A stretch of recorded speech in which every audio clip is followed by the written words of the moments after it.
How's everybody doing? My name is Anthony Brian Logan, and today we got to talk about the protests that are happening in France right now as we speak. Now, $1 million question, what's going on, ABL? Why are they protesting? Well, their president, Emmanuel Macron, raised the retirement age from 62 to 64.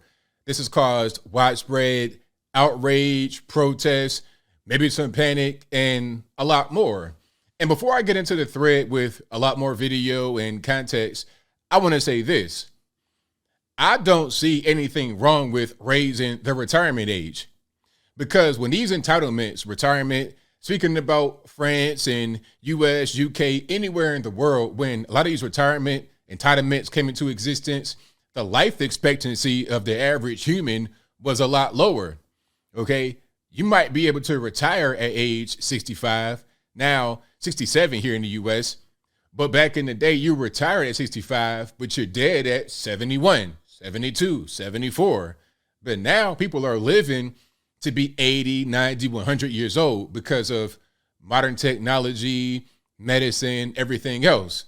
People are living a lot longer than originally intended for the entitlements. Now, that may sound kind of gruesome, that may sound kind of grim and cold, but it is what it is, okay? It's retirement for a reason. It's like, you're getting toward the end of your life. You can't work forever. You're not going to be that, able to go out there and do things at that age. But now that's not really the case. You get all kind of hip replacements and this and that and all kind of therapy and medicine and food. You could be pretty active and feel good at 65, 70, 75 years old. So the entitlements at a certain point are going to have to change, especially since people are living so much longer. The program cannot necessarily sustain itself. It's either going to just go bankrupt, there won't be any more money in it, or you got to change it, or you're going to reduce the amount of money that retirees get. It's simple as that. Now, before I go any further, let's get into this thread. If you want to see this full thread without my commentary on it, I will link to the entire thing in the description box. If you're on IG, visit the link in the bio and go to the corresponding article on the website. But without further ado, let's get into it. So this is from More Perfect Union US. I presume it's some kind of leftist type situation. All right, talking about unions, but I don't know. If you guys know, y'all let me know in the comments. But this is a United States thing. I see Washington, D.C. area code. So this is Capitol Hill lobbying in the U.S., although this is a issue in France, not the U.S. So here's the first thing. They say you might have seen that France seems upset. Strikes, protests, riots. Why the outrage? And like I said, Macron raised a retirement age, and you see what you have here. Now they say proposed. So maybe I'm wrong when I say that he already raised it, but just by him proposing it, that's going to be enough.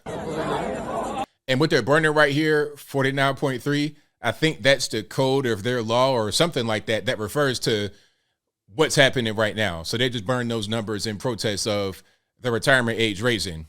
Now, I don't know what they're chanting. You guys at Parlez-vous Français, let me know in the comments below. All right. And then it says the proposal faced immediate resistance. Just days after his government announced the plan, hundreds of thousands of people flooded the streets of cities and towns across the country, and unions called strikes that disrupted transport, schools, and other public services. All right, so here's a big protest right there. Macron pushed. He insisted that he would alter the pension system and attempted to get it through the parliament. In January, he said, we will do it with respect in a spirit of a dialogue, but also determination and responsibility, meaning, look, we got to get this done. If we don't do it, the program's going to go broke. And I agree with him, really. I understand people are going to be upset, but ultimately, you got to do stuff like this. He could just leave it alone, and then the program go broke, and then the retirees that are on it and that depend on it are going to be like, well, what's going on? Where's the money? My check did not come in the mail. Well, y'all said I couldn't change it. It is what it is. Now, some are going to want other things to be done. Taxing the billionaires. We'll probably get to that in a moment. Let's continue here. But even as he said that, riot police were clashing with protesters in the streets of Paris. Macron insists that in a country with an aging population where everyone receives a state pension, pension reform is the only way to keep the system solvent. Correct. And here is some riot footage. Well, this is not a riot, obviously, just a protest. I'm seeing some, it's a fiery but peaceful. I see a fire in the background there. So we have a quiet riot, I suppose. More fires in the background. Pretty big turnout, very big turnout. As we continue, unions argue the pension overhaul threatens hard-fought rights and propose a tax on the wealthy. See, that's what I'm talking about right there. That's what they want to do. Let me just finish this and then I'll give my 2 cents on it. They propose a tax on the wealthy or more payroll contributions from employers to finance the pension system. Polls show most French people also oppose the reform. Now, if you do stuff like this, tax on the wealthy, payroll contributions, all that's going to happen with that is you're going to just make the average person come out their pocket more. So either way, the people are not going to be happy. If you raise the retirement age, people aren't going to be happy. If you make the average person pay more, they're not going to be happy. But what makes the most sense? Just raising the retirement age or taxing the entire population? I think we know what makes the most sense there. If you got to choose one or the other, which will happen according to what they say on the other side, you got to choose one or the other. I think raising the retirement age makes the most sense. In late January, unions escalated. The CGT, a confederation of unions representing 700,000 workers, cut power to a swath of wealthy suburbs by the Orly airport outside of Paris. They even briefly cut electricity to the Paris headquarters of the moderate CFDT union. See, all that's going to do right there is just drive people out of Paris or out of France altogether. They go to Luxembourg or somewhere like that. They speak French.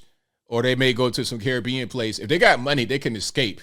The people that are going to suffer the most from those with money escaping, those with money removing their cash from the tax base, are going to be the ones that you purport yourselves to be helping. This doesn't make any sense at all. Let's continue. Some rebuked this radical move, but others called it a Robin Hood-esque because a striking militant union simultaneously gave free power to French schools, hospitals, and low-income homes. Okay, so how long is that going to last? How long are you going to be able to... So you cut power to those that have money, and are they going to pay for that cut power? And then you're going to give free power to low-income areas where there's fewer dollars coming from. So how are you going to be able to finance that long-term? Doesn't make any sense. As we continue, needless to say, tensions continue to rise. February saw multiple days of mass strikes, with estimates ranging up to 2.5 million workers on strike in a single day. Transportation, garbage collection, utilities, and education unions walked out of the job. By March, unions were ready to escalate again. Workers had, by this point, held 8 days of mass protests with millions hitting the streets. So now, crucially, some workers decided to abandon one-day strikes for a rolling, ongoing strike. Now, here we go right here. This is a garbage collector strike. You see right there, overflowing bins and garbage sacks in the Paris streets. Line Paris streets as workers strike over pension reforms. All right, so je ne comprends pas pourquoi certains quartiers ont cette chance. You can read their subs right there. De pouvoir avoir des compagnies privées qui vont pouvoir déblayer tout ça, alors que d'autres sont privés. So basically, what she's saying is, I guess if you live in a wealthy area, you can have a private company come clean this up, whereas the not so wealthy areas, not so wealthy neighborhoods, I suppose, don't have that same option. And they rely upon the public sector to come clean this stuff up. Yeah, you're a private company, you come clean it up right away. All right, because you're going to get that money regardless. Qui est malsaine.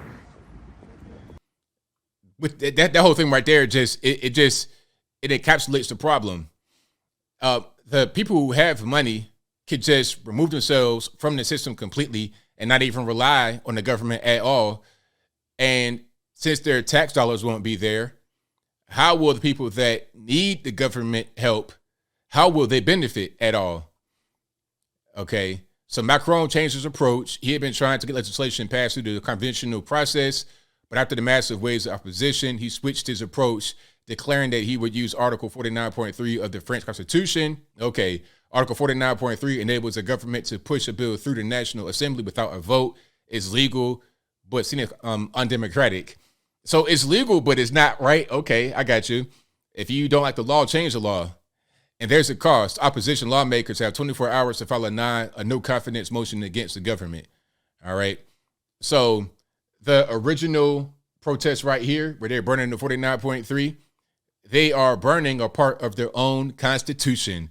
Funny how that works. But as I close, I want to say this. I don't think Macron's doing anything wrong here. I'm not a fan of Macron. I'm not a fan of the French government or France itself. Shout out to all the good French people out there, but your government and your country, I'm not really necessarily a fan of. All right. I mean, it is what it is. USA all day long. You already know what it is. But what he's doing right here has to happen right here in the United States. They raised the retirement age from 65 to 67 because people are living much longer. And if you don't change things with people changing, then you're going to be left behind. You have to adapt in advance. You can't just stay stuck in the past. It's just not going to work that way. But I think I'll leave that right there for now. And what say you? How do you feel about what's going on here with the protests and riots and whatnot in France over the retirement age rising from 62 to 64? Whatever your thoughts are, let me know in the comments below. You guys know where I'm at. It has to be done. It may not be a thing that people want to happen, but it must happen. You also don't want the retirement fund to go bankrupt. You don't want retirees that really need that money to not be able to have it. So what are you going to do? At a certain point as a leader, you got to make tough decisions sometimes. And I think this decision is one of them, and it's the right one. People want to say, oh, just raise the taxes on the millionaires and the billionaires. That's not how that works. They got money. They could just totally avoid all this. They could just leave the country and further make it just inflame the problem. It won't solve any kind of issues at all. But whatever your thoughts are, please let me know in the comments below. And that's all I got to say for this video. If you like what you heard, please comment, rate, share, and subscribe. Peace.